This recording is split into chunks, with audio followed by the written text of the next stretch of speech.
Shelby fans stared in disbelief as a tiny Corvair blew past their GT350s.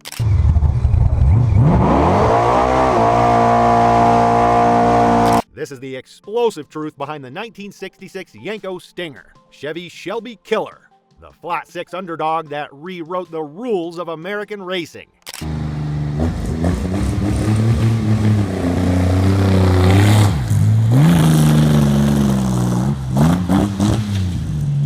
The 1966 Chevrolet Corvair arrived as a humble compact, its rear-mounted flat-six engine quietly hiding under the rear deck.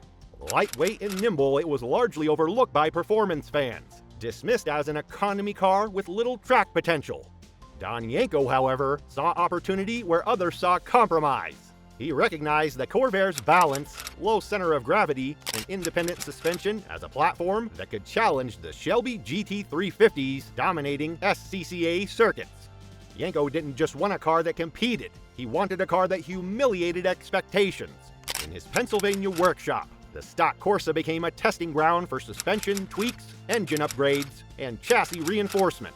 He meticulously tested setups over countless laps, noting even subtle handling quirks, and adjusted with surgical precision. Each modification was calculated to extract performance without breaking the Corvair's fragile chassis. By the time it hit the track, it was a predator in miniature, ready to shock the racing world. Some cars roar from the factory. Yenko made this one scream.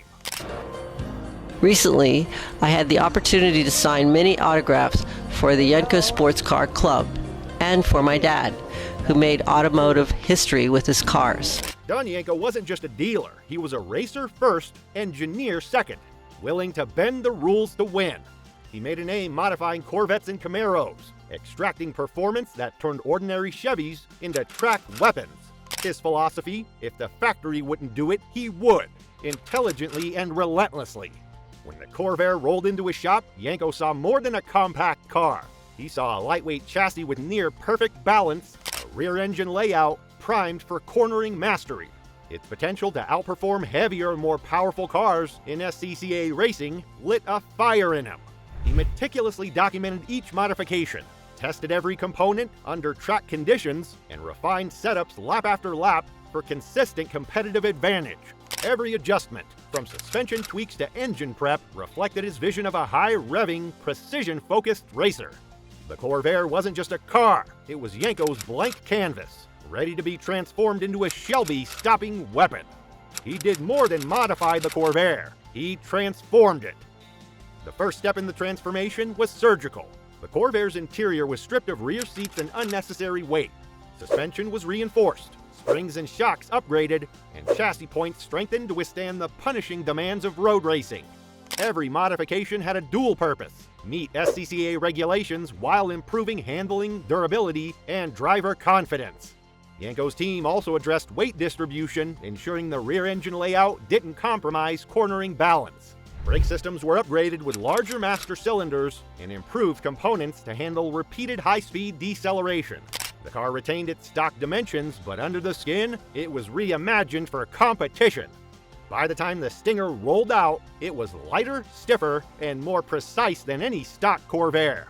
Every detail reflected racing intent, ensuring the chassis could handle the ferocious flat-six engine Yenko planned next.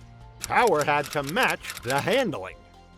At the heart of the Yenko Stinger was the naturally aspirated flat-six engine, producing 140 horsepower stock. Yenko's genius was in staged upgrades, extracting more from the lightweight package without destroying balance. Stage 1 boosted output to 160 horsepower. Stage 2 introduced higher compression, ported heads, and forged pistons for 190 horsepower. Stage 3 pushed 220 horsepower, while Stage 4 stripped weight and added aggressive tuning to achieve 240 horsepower for racing. Each modification followed a philosophy: maximize high revving efficiency, not brute displacement. The flat six could scream through rev ranges unreachable for larger engines, offering thrilling responsiveness and light handling that heavier competitors couldn't match. Dyno tests confirmed torque curves ideal for short technical circuits. The engine was so powerful it seemed surgical, perfectly tuned for the chassis. Yenko had transformed it. With power sorted, braking and traction were next. Braking was no longer an afterthought. Yenko installed a larger Cadillac master cylinder, giving the pedal a firmer, more precise feel. Springs and shocks were recalibrated, stiffened to reduce body roll without sacrificing nimbleness. The rear suspension got a limited slip differential, ensuring the engine's torque translated into cornering grip rather than wheel spin. Every tweak balanced weight transfer and handling, allowing the Corvair to stay planted in aggressive turns.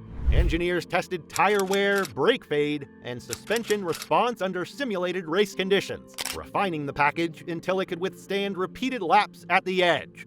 These upgrades made the Stinger competitive, not by raw power alone, but by turning agility, balance, and predictable braking into a weapon.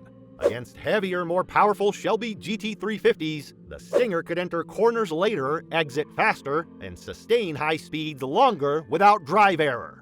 Everything led to the track test. The SCCA debut shocked the racing community. Lightweight, nimble, and perfectly balanced, the Yenko Stinger darted through corners that left the GT350s scrubbing speed. Drivers reported confidence under braking and stability through high-speed transitions. Early podium finishes stunned Shelby loyalists, proving that careful engineering could offset horsepower disadvantages. Stage 2 and Stage 3 engine upgrades gave the Stinger burst of power when needed, while its handling allowed drivers to exploit every ounce of grip. The combination of light chassis, upgraded suspension, and reliable flat six meant fewer mechanical failures and more consistent lap times. Photographs from those first races captured the Corvair carving inside lines, while the Shelbys struggled to maintain traction. But the underdog's impact went far beyond the racetrack. The Yenko Stinger left a blueprint for performance thinking.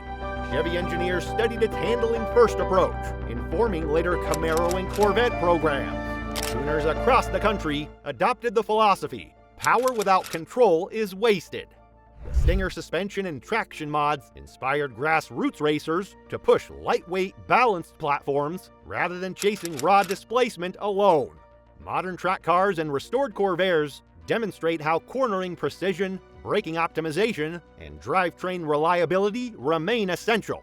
Collectors reverently display original parts alongside modern race vehicles, highlighting engineering lessons that endure decades later. Yenko's work wasn't about flamboyance. It was about efficiency, adaptability, and making a small car a serious threat to giants. And yet, the Stinger story almost ended too soon. Production numbers were intentionally low, about 100 units in total, split between street and race-ready builds. Today, surviving examples are prized collectibles, commanding high auction prices due to rarity, provenance, and historical significance. Each car tells a story of ingenuity, lightweight chassis, high-revving flat-six engines, and Yenko's radical modifications. Museums, private collections, and restored race cars preserve the legacy, showing enthusiasts how a compact Chevrolet could challenge far more powerful competitors. The Stinger remains a touchstone for American motorsport creativity, embodying the underdog spirit that defined 1960s SCCA racing.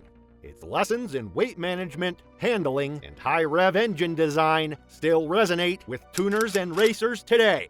Though short-lived, the 1966 Yenko Stinger is more than a car. It's proof that vision, precision, and daring engineering can leave a permanent mark on automotive history. Does that make it the real Shelby killer? Let us know in the comments.